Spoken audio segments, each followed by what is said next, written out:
Welcome back to Eye in the Sky Drones. Today we're looking at the Mavic 3 and some of the things that a lot of people like, hyperlapses. I'm going to give you a couple of tips on how to get a good hyperlapse and how to get some good pictures from it. When you're doing a hyperlapse, you want to make sure first thing that it's not windy. When it's windy outside, it can cause for a bumpy, not smooth hyperlapse, and you want your hyperlapse to be buttery smooth. That's what everybody's looking for.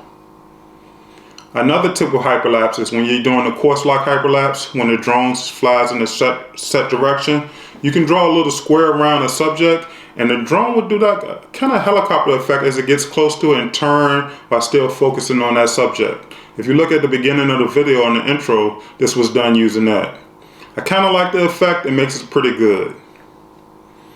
Another tip for hyperlapses, if you're doing a waypoint hyperlapse, when you start setting your waypoints, set the drone at the end waypoint first and at the beginning waypoint last. That way, if you do that, when you get to your last waypoint setting it in, you can set the drone to fly its route and it doesn't have to fly all the way back to the beginning. It can start from right there.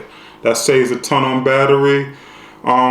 You may need the extra battery to catch some more footage later, so it's a great tool to use when doing your hyperlapses and it makes it good.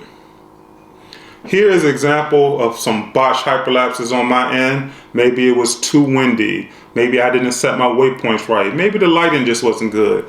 But when you do a hyperlapse wrong, it doesn't look buttery smooth, and we don't want that.